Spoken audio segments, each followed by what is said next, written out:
Now that President Joe Biden has signed his $1.9 trillion coronavirus relief bill into law, Republican lawmakers are trying to downplay the success, or more importantly, the more popular provisions in that law. For instance, there is a child credit of $3,600 per child under the age of 6, and then $3,000 for every child between the age of 6 and 17, which means that families of 4 can expect quite a bit of money deposited directly in their accounts every quarter as a result of this child tax credit. It's a pretty big deal. There are other popular portions of it as well.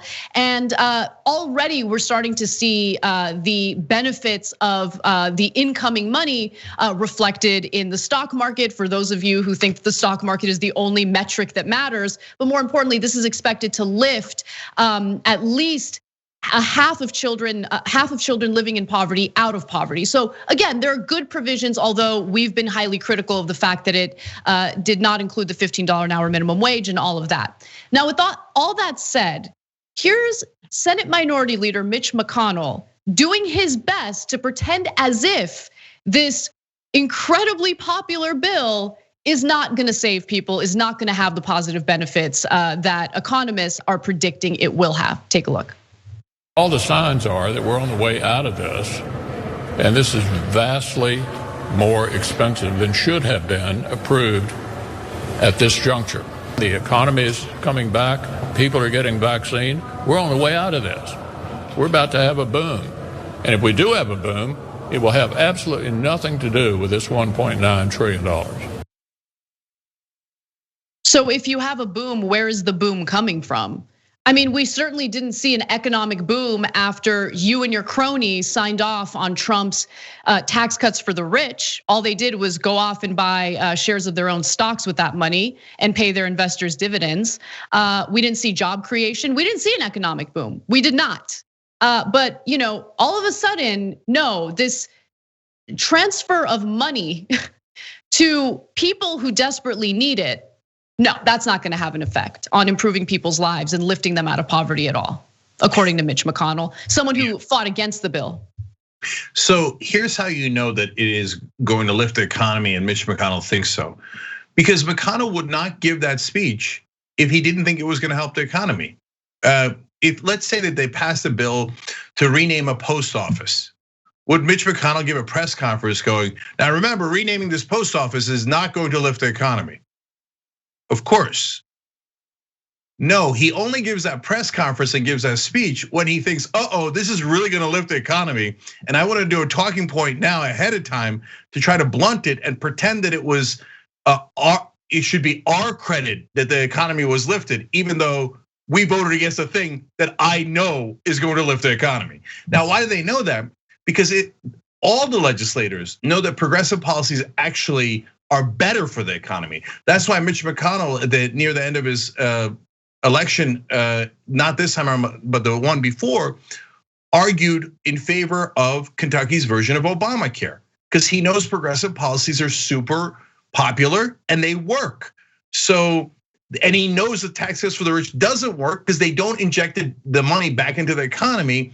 They do savings with it, which does not help as much. So that's why he's in a cold sweat panic. His donors made him vote against all of his voters. 59% of Republican voters and 75% of overall voters wanted this bill. But his donors told him, hey, Mitch, get out there and vote against it and have every Republican vote against it. And he said, yes, sir, yes, sir. So then he has to come out and go, okay, this deeply popular bill that is definitely going to work in lifting the economy won't work in lifting the economy, and we'd like to take credit for the economy for no reason at all instead. Well, in the old days, they would have called that 50-50. I hope the media has the courage now to say that's obvious nonsense.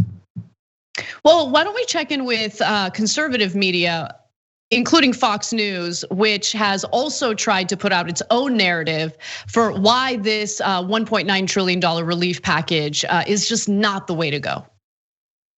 Let's change gears and talk about what many people are calling a victory for Joe Biden, the president of the United States, because the unifier got his party only, except for one congressman in the House, Democrat, to vote for a $1.9 trillion aid package. If all the money would just go to families, restaurant owners, and it really went to COVID relief, nobody would have a problem with this because we want to help people. And not one Republican voted for it. And, they just said, Biden kept saying he's going to be the unifier in chief. Yeah, I just think it's a joke. They're saying Senator Schumer's a brilliant negotiator with his own party. He had trouble getting his own party to vote for this. Congratulations. He's even alienated Susan Collins, which is the most centrist, I would argue, the most centrist Republican out there. So good luck with that.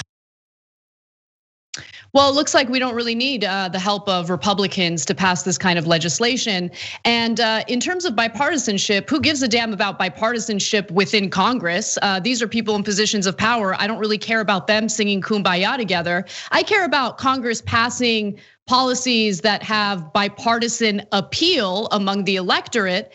And the $1.9 trillion relief package certainly did, according to a Morning Consult poll that found that 75% of United States citizens favor the bill passing. That's 3 out of every 4 Americans polled expressing support for the massive relief bill. That's bipartisanship right there. And the only type of negotiating that took place that should not have been taking place was the negotiating between progressive Democrats and conservative Democrats. That didn't even need to happen. We need to pass policies that actually benefit the people and happen to be incredibly popular with the people. And this coronavirus relief bill fell under that category. Look, main credit goes to the Democrats for passing it overall, although it's a layup. They control the House, the Senate, and the White House. And Anna's right, they didn't even have to negotiate with the Republicans at all. And the reality is they were negotiating with their own donors. Let's just keep it real. But credit in passing a very, very popular bill and one that will be effective. Should have been better, but at least they passed. Okay, so for the Democrats though, on the messaging part of it, can you please go on the offense for the first time in your life? Flip the frame. Every time they ask you about bipartisanship, or Fox News makes this point, the Democrats should go and say, why did the Republicans all vote against bipartisanship? 75% of the country wants this bill passed. Why are Republicans against bipartisanship? Why did every single Republican vote against, even their own voters? 59% of their own voters wanted it. See, if you do that, then they have to play defense, and then they have to explain why they voted against their own voters. Guys, I swear to God, politics is not that hard. The Democrats just 9 out of 10 times choose not to do simple tactics because I don't know if they're afraid of offending Mitch McConnell and the Republicans and media. You don't have to wait for them. You could actually tell people the truth without waiting for a Democrat or a Republican to say it, because then you'll be waiting a long, long time. And one more note for the media. When they say that they want something to be more targeted and focused, which is what every Republican said, and yes, some corporate Democrats like Manchin, targeted and focused means less. You should clarify that for your audience. Almost none of the hundreds of articles I've read on this clarifies focused means less. You make it sound positive. You're using their talking points. Oh, they're gonna make this really focused. That sounds really positive. No, that means they're gonna give you less assistance. Be honest with your audience. Now, just to further reinforce the point that we're trying to make about passing legislation that's popular with people overall, regardless of where they fall on the ideological spectrum, I give you a little piece of evidence from West Virginia, a notoriously red state, where reporters asked one particular individual what he thought about the fact that the GOP overwhelmingly voted against passing the relief package. Let's take a look. Shiran Ray Justice has a disability and hasn't been able to find a job. How do you feel about the fact that no Republican senators voted for this COVID relief bill? They all said no to it. Yeah, that's some hogwash bullshit there. I mean, they should. Yes, apologize for my language, but they should loosen up a little bit. You know what I mean? Kevin Johnson, the laid-off miner, says he voted for Donald Trump and usually supports Republicans, but disagrees with how the GOP has handled this. With this aid, he says, he will now be able to pay up the rent and pay up the bills because we're behind, as well as everybody else. I'm sure I ain't the only one that's got a tough time.